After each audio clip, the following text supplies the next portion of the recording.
ಉಡಾಯಿಸೋ ಖಾರ ಬಣ್ಣ ರುಚಿಯನ್ನು ನೀಡುತ್ತದೆ. ಮೆಣಸಿನ ಪುಡಿ ಚಿಂದಿ ಉಡಾಯಿಸೋ ಖಾರ ಬಣ್ಣ ರುಚಿ. ಗಣತಿ ಜಾರಿಗೆ ಎಚ್ಚರಿಕೆಯ ಹೆಜ್ಜೆ ಇಡೋದಕ್ಕೆ ಮುಂದಾಗ್ತಿದ್ದಾರೆ ಸಿಎಂ. ಜಾತಿ ಗಣತಿ ವರದಿಗೆ ಸ್ವಪಕ್ಷದಲ್ಲೇ ವಿರೋಧ ಹಿನ್ನೆಲೆ ಅಲರ್ಟ್ ಆಗ್ತಿದ್ದಾರೆ. ಸಮುದಾಯದ ಸಚಿವರಿಗೆ ಟಾಸ್ಕ್ ಅನ್ನು ಕೊಟ್ಟಿದ್ದಾರೆ ಸಿಎಂ ಸಿದ್ದರಾಮಯ್ಯ. ಆಯಾ ಸಮುದಾಯದ ಅಹವಾಲನ್ನು ಸ್ವೀಕರಿಸುವಂತೆ ಸೂಚಿಸಲಾಗಿದೆ. ಗೊಂದಲ ಆಕ್ಷೇಪಗಳ ಬಗ್ಗೆ ಮಾಹಿತಿ ಪಡೆಯುವುದಕ್ಕೆ ಸಿಎಂ ಸಲಹೆ ಕೊಟ್ಟಿದ್ದಾರೆ.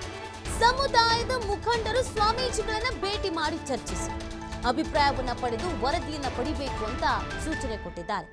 ಅಭಿಪ್ರಾಯಗಳ ಬಗ್ಗೆ ಮುಂದಿನ ಕ್ಯಾಬಿನೆಟ್ನಲ್ಲಿ ಚರ್ಚೆ ಆಗುವ ಸಾಧ್ಯತೆಗಳು ಇದೆ. ಜಾತಿ ಗಣತಿ ವರದಿಯಿಂದ ಡ್ಯಾಮೇಜ್ ಆಗದಂತೆ ಸಿಎಂ ಎಚ್ಚರಿಕೆಯ ನಡೆ ಇಡ್ತಾ ಇದ್ದಾರೆ.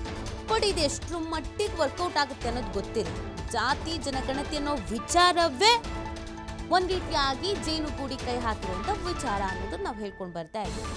ಅದರಲ್ಲಿ ಯಾವ್ಯಾವ ಸಮುದಾಯದವ್ರಿಗೆ ಏನೇನು ಹೇಳ್ತಾರೆ, ಯಾರ್ಯಾರು ಶಾಸಕರಿಗೆ ಏನು ಹೇಳ್ತಾರೆ, ಡ್ಯಾಮೇಜ್ ಆಗದಿದ್ದಂಗೆ ಹೆಂಗೆ ಕಂಟ್ರೋಲ್ ಮಾಡ್ತಾರೆ ಗೊತ್ತಿಲ್ಲ ಅದು. ಬಟ್ ಸಿ ಎಂ ಅಂತೂ ಎಚ್ಚರಿಕೆ ಹೆಜ್ಜೆಯನ್ನು ಇಡ್ತಾ ಇದ್ದಾರೆ. ಆ ಸಮುದಾಯದ ನಾಯಕರಿಗೆ ಹೇಳಿದಾರಂತೆ, ಅಂದರೆ ಆ ಹೊಣೆಯನ್ನು ಜವಾಬ್ದಾರಿಯನ್ನು ಅವ್ರ ಹೆಗಲಿಗೆ ವಹಿಸ್ಬಿಟ್ಟಿದ್ದಾರೆ. ನಿಮ್ಮ ಸಮುದಾಯದವರನ್ನು ಬ್ಯಾಲೆನ್ಸ್ ಮಾಡೋದು ನಿಮ್ಮ ಕರ್ತವ್ಯ. ನಿಮ್ಮ ಸಮುದಾಯದವ್ರು ಏನು ಹೇಳ್ತಾರೆ, ಎಷ್ಟು ಮಟ್ಟಿಗೆ ವಿರೋಧ ವ್ಯಕ್ತಪಡಿಸ್ತಾರೆ ಅನ್ನೋದನ್ನು ನಮಗೆ ತಿಳಿಸೋದು ನಿಮ್ಮ ಕರ್ತವ್ಯ. ಮತ್ತು ಆ ಸಮುದಾಯಗಳ ಸ್ವಾಮೀಜಿಗಳನ್ನು ಭೇಟಿಯಾಗಿ ಅವ್ರ ಅಭಿಪ್ರಾಯಗಳಿಗೇನಿದೆ, ಅವ್ರ ಚಿಂತನೆಗಳಿಗೇನಿದೆ ಅದನ್ನು ಚರ್ಚೆ ಮಾಡಿ ಆಮೇಲೆ ಈ ವಿಚಾರಗಳ ಬಗ್ಗೆ ಕ್ಯಾಬಿನೆಟಲ್ಲಿ ಚರ್ಚೆ ಮಾಡೋಣ, ಈ ಥರದೊಂದು ನಿರ್ಧಾರಕ್ಕೆ ಬಂದಿದ್ದಾರಂತೆ ಸಿಎಂ. ಬಟ್ ಸಿಎಂ ಅವರ ಈ ನಿಲುವು, ಈ ನಿರ್ಧಾರ ಎಲ್ಲ ಸಮಸ್ಯೆಯನ್ನು ಅಷ್ಟು ಬೇಗ ಸುಲಭವಾಗಿ ಸಾಲ್ವ್ ಮಾಡಿಬಿಡುತ್ತಾ ಗೊತ್ತಿಲ್ಲ. ಈಗ ಪ್ರತ್ಯೇಕವಾದಂಥ ಸಭೆಗಳನ್ನು ಕರೆದಿದ್ದಾರೆ. ಒಕ್ಕಲಿಗ ಸಮುದಾಯದ ನಾಯಕರುಗಳು ಇವತ್ತು ಸಂಜೆ ಮೀಟಿಂಗ್ ಮಾಡ್ತಾ ಇದ್ದಾರೆ. ಇನ್ನೊಂದು ಕಡೆಯಲ್ಲಿ ಹಿಂದ ಸಮುದಾಯದ ನಾಯಕರುಗಳು ಕೂಡ ಮೀಟಿಂಗ್ ಹಮ್ಮಿಕೊಂಡಿದ್ದಾರೆ. ಲಿಂಗಾಯತ ಸಮುದಾಯದ ನಾಯಕರ ಕತೆ ಏನು ಅನ್ನೋದ್ರ ಬಗ್ಗೆ ಮಾಹಿತಿ ಸಿಗಬೇಕಾಗಿದೆ. ಒಟ್ಟಿನಲ್ಲಿ ಇದರ ಬಗ್ಗೆ ಚಿಂತನೆಗಳಂತೂ ಸಮುದಾಯವಾರು ನಾಯಕರುಗಳು ಮಾಡ್ತಾ ಇದ್ದಾರೆ. ಅದ್ರ ಜೊತೆಗೆ ಸಿಎಂ ಕೂಡ ಸಲಹೆಗಳನ್ನು ಕೊಟ್ಟಿದ್ದಾರಂತೆ. ಈ ಬಗ್ಗೆ ಮತ್ತಷ್ಟು ಮಾಹಿತಿ ನೀಡ್ತಾರೆ ನಮ್ಮ ಪ್ರತಿನಿಧಿ ಸ್ವಾಮಿ. ಈಗ ಸಿಎಂ ಎಚ್ಚರಿಕೆ ಹೆಜ್ಜೆ ಇಡಬೇಕು ಅಂತ ಹೊರಟಿದ್ದಾರೆ. ಬಟ್ ಎಷ್ಟೇ ಎಚ್ಚರಿಕೆ ಹೆಜ್ಜೆ ಇಟ್ಟರೂ ಕೂಡ ನಾಜೂಕಾಗಿ ಇಟ್ಟರೂ ಒಂದಷ್ಟು ಸಮಸ್ಯೆಗಳು ಎದುರಾಗುವ ಸಾಧ್ಯತೆಗಳಿಗಿದೆ. ಬಟ್ ಸಿಎಂ ಅವರ ಈ ಪ್ಲಾನ್ ಅಂದರೆ ಎಲ್ಲ ಸಮುದಾಯದರನ್ನು ಒಗ್ಗೂಡಿಸ್ಕೊಂಡು ಹೋಗೋದು, ಇದು ಎಷ್ಟು ಮಟ್ಟಿಗೆ ವರ್ಕೌಟ್ ಆಗಬಹುದು ಅಂತ ಸ್ವಾಮಿ? ಸದ್ಯ ಜಾತಿ ಜನಗಣತಿ ವರದಿ ಜಾರಿಗೆ ತರೋದಕ್ಕೆ ರಾಜ್ಯ ಸರ್ಕಾರದ ಮುಂದೆ ಸಾಕಷ್ಟು ಸವಾಲುಗಳಿದೆ.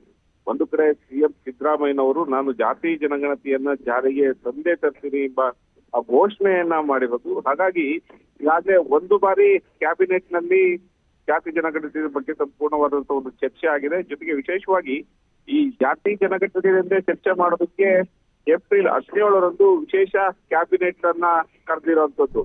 ಹೀಗಾಗಿ ಯಾವ ವರದಿಯನ್ನ ಜಾರಿಗೆ ತರಬೇಕು ಅಂತ ಸಿಎಂ ಮುಂದಾಗಿದ್ರು ಅದಕ್ಕೆ ಸಾಕಷ್ಟು ಅಡೆತಡೆಗಳು ಉಂಟಾಗ್ತಾ ಇದೆ. ವಿಶೇಷ ಕ್ಯಾಬಿನೆಟ್ ನಡೆಸೋದ್ರೊಳಗೆ ಸಮುದಾಯಗಳ ವಿರೋಧ ಏನು ವ್ಯಕ್ತ ಆಗ್ತಾ ಇದೆ ಅಂದ್ರೆ, ಈಗಾಗಲೇ ಜಾತಿ ಜನಗಣತಿಯನ್ನ ಜಾರಿ ಮಾಡೋದಕ್ಕೆ ಈಗಾಗಲೇ ಲಿಂಗಾಯತ ಸೇರಿದಂತೆ ಒಕ್ಕಲಿಗ ಸಮುದಾಯದ ಸೇರಿದಂತೆ ಹಲವು ನಾಯಕರು ವಿರೋಧವನ್ನು ವ್ಯಕ್ತಪಡಿಸ್ತಾ ಇದ್ದಾರೆ. ಜೊತೆಗೆ ಮಠಾಧೀಶರಿಂದಲೂ ಸಾಕಷ್ಟು ವಿರೋಧ ವ್ಯಕ್ತ ಆಗ್ತಾ ಇದೆ. ಹಾಗಾಗಿ ಎಲ್ಲವನ್ನೂ ಒಂದೆಡೆ ತೆಗೆದುಕೊಂಡು ಹೋದಕ್ಕೆ, ಎಲ್ಲರ ಒಂದು ವಿಶ್ವಾಸವನ್ನು ಪಡೆದುಕೊಂಡು ವರದಿಯನ್ನು ಜಾರಿ ಮಾಡೋದಕ್ಕೆ ಈಗ ಸಿಎಂ ಸಿದ್ದರಾಮಯ್ಯನವರು ಮುಂದಾಗಿರೋದು. ಹಾಗಾಗಿ ನಮ್ಮ ಕ್ಯಾಬಿನೆಟ್ ಸಚಿವರಿಗೆ ಸೇರಿದಂತೆ ಪಕ್ಷದ ಶಾಸಕರಿಗೂ ಒಂದಿಷ್ಟು ಟಾಸ್ಕ್ ಗಳನ್ನ ಕೊಟ್ಟಿದ್ದಾರೆ. ಅಂದ್ರೆ ತಮ್ಮ ಸಮುದಾಯದ ನಾಯಕರ ಜೊತೆ, ಮುಖಂಡರ ಜೊತೆ ಹಾಗೂ ಸ್ವಾಮೀಜಿಗಳ ಜೊತೆ ಚರ್ಚೆ ಮಾಡಿ ಸಭೆ ಕರೆದಿ ಯಾವುದಕ್ಕೆ ಆಕ್ಷೇಪ ಇದೆ, ಯಾವ ಕಾರಣದಿಂದ ಆಕ್ಷೇಪಗಳನ್ನ ಹಾಕ್ತಾ ಇದ್ದಾರೆ, ಯಾಕೆ ಅಸಮಾಧಾನ ಆಗ್ತಾ ಇದ್ದಾರೆ ಎಂಬ ಸಂಪೂರ್ಣವಾದಂತ ಒಂದು ಚರ್ಚೆ ಮಾಡಿ ಸಭೆ ನಡೆಸಿ ಅವರ ಮನವೊಲೈಕೆ ಮಾಡಿ, ಅಂದ್ರೆ ನಮ್ಮ ರಾಜ್ಯ ಸರ್ಕಾರದ ನಿಲುವು ಏನಿದೆ ಅನ್ನೋದ್ರ ಬಗ್ಗೆ ಅವರಿಗೆ ಒಂದು ಸ್ಪಷ್ಟವಾದ ಮಾಹಿತಿಯನ್ನ ಕೊಡಿ ಎಂದು ಈಗ ಸಚಿವರು ಸೇರಿದಂತೆ ಶಾಸಕರಿಗೆ ಸಿಎಂ ಒಂದಿಷ್ಟು ಜವಾಬ್ದಾರಿಯನ್ನ ಕೊಟ್ಟಿರುವಂತದ್ದು. ಅಂದ್ರೆ ಏಪ್ರಿಲ್ 17ರ ಒಳಗೆ ಏನು ವಿಶೇಷ ಕ್ಯಾಬಿನೆಟ್ ಇದೆ, ಆ ಕ್ಯಾಬಿನೆಟ್ ನಡೆಯೋದಕ್ಕಿಂತ ಮುಂಚೆ ಸಂಪೂರ್ಣವಾದಂತಹ ಒಂದು ಮಾಹಿತಿಯನ್ನ ತಮ್ಮ ಸಮುದಾಯಗಳ ಮುಖಂಡರು ಹಾಗೂ ನಾಯಕರ ಬಳಿ ಪಡೆಯಿರಿ ಅಂತ ಹೇಳಿ ಈಗಾಗಲೇ ಸಿಎಂ ಸಿದ್ದರಾಮಯ್ಯನವರು ತಮ್ಮ ಶಾಸಕರು ಹಾಗೂ ಸಚಿವರಿಗೆ ಟಾಸ್ಕ್ ಕೊಟ್ಟಿದ್ದಾರೆ ಎಂಬ ಮಾಹಿತಿಗಳು ಕೂಡ ಲಭ್ಯ ಆಗಿದೆ. ಈಗಾಗಲೇ ಒಂದು ಕಡೆ ಮಠಾಧೀಶರು, ಮತ್ತೊಂದು ಕಡೆ ಸಮುದಾಯದ ನಾಯಕರಿಂದ ಸಾಕಷ್ಟು ವಿರೋಧ ಆಗ್ತಾ ಇದೆ. ಸಭೆಗಳ ಮೇಲೆ ಸಭೆ ಮಾಡ್ತಾ ಇದ್ದಾರೆ. ಜೊತೆಗೆ ವಿಪಕ್ಷಗಳ ನಾಯಕರು ಕೂಡ ಸಾಕಷ್ಟು ವಿರೋಧವನ್ನ ವ್ಯಕ್ತಪಡಿಸ್ತಾ ಇದ್ದಾರೆ. ಅಂದ್ರೆ ಇದು ಸಂಪೂರ್ಣವಾಗಿ ಅವೈಜ್ಞಾನಿಕವಾಗಿದೆ. ಇದು 10 ವರ್ಷಗಳ ಹಿಂದೆ ಮಾಡಿದಂತ ಒಂದು ಸರ್ವೆ. ಹಾಗಾಗಿ ಇದಕ್ಕೆ ನಮ್ಮ ಸಂಪೂರ್ಣ ವಿರೋಧವಿದೆ. ಮತ್ತೊಮ್ಮೆ ಸರ್ವೆ ನಡೆಸಿ ಯಾವ ಸಮುದಾಯಕ್ಕೆ ಎಷ್ಟು ಪ್ರಾತಿನಿಧ್ಯ ಕೊಡಬೇಕು ಅನ್ನೋದು ಈಗ ಮಾಹಿತಿಯನ್ನ ಪಡೀಲಿ ಅನ್ನೋದು ಪದೇ ಪದೇ ಹೇಳ್ತಾ ಇರುವಂತದ್ದು. ಹಾಗಾಗಿ ಯಾವ ಒಂದು ಸಮುದಾಯಗಳ ಪ್ರಬಲ ವಿರೋಧ ಆಗ್ತಾ ಇದೆ, ಒಂದು ಕಡೆ ಲಿಂಗಾಯತ ಸಮುದಾಯ, ಮತ್ತೊಂದು ಕಡೆ ಒಕ್ಕಲಿಗ ಸಮುದಾಯ ಕೂಡ ಸಾಕಷ್ಟು ವಿರೋಧವನ್ನು ವ್ಯಕ್ತಪಡಿಸ್ತಾ ಇದ್ದಾರೆ.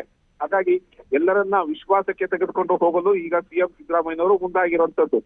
ಜೊತೆಗೆ ಹೈಕಮಾಂಡ್ ನಾಯಕರು ಈಗ ಸೂಚನೆ ಕೊಟ್ಟಿರೋದು ಅಂದ್ರೆ ಎಲ್ಲರನ್ನ ವಿಶ್ವಾಸಕ್ಕೆ ತೆಗೆದುಕೊಳ್ಳಿ, ಎಲ್ಲಾ ಸಮುದಾಯದವರನ್ನ ವಿಶ್ವಾಸಕ್ಕೆ ತೆಗೆದುಕೊಂಡು ಆ ನಂತರ ಜಾತಿ ಜನಗಣತಿಯನ್ನ ಯಾವ ರೀತಿ ಜಾರಿ ಮಾಡಬೇಕು ಅನ್ನೋ ಒಂದು ನಿರ್ಧಾರಕ್ಕೆ ಬನ್ನಿ ಅನ್ನೋ ಸೂಚನೆಯನ್ನ ಹೈಕಮಾಂಡ್ ನಾಯಕರು ಕೂಡ ಈಗ ರವಾನಿಸಿರುವಂತದ್ದು. ಹಾಗಾಗಿ ಪಕ್ಷಕ್ಕೆ ಡ್ಯಾಮೇಜ್ ಆಗದಂತೆ, ಜೊತೆಗೆ ಜಾತಿ ಜನಗಣತಿಯನ್ನ ಯಾವುದೇ ಒಂದು ವಿರೋಧ ಇಲ್ಲದಂತೆ ಜಾರಿ ಮಾಡುವುದು ಈಗ ರಾಜ್ಯ ಸರ್ಕಾರ ಸೇರಿದಂತೆ ಸಿಎಂ ಸಿದ್ದರಾಮಯ್ಯನವರ ಮುಂದಿರುವಂತ ಒಂದು ದೊಡ್ಡ ಸವಾಲಾಗಿರುವಂತದ್ದು ನೀತಿ. ಓಕೆ, ಥ್ಯಾಂಕ್ ಯು ಸ್ವಾಮಿ ತಮ್ಮೆಲ್ಲ ಡೀಟೇಲ್ಸ್ಗಾಗಿ.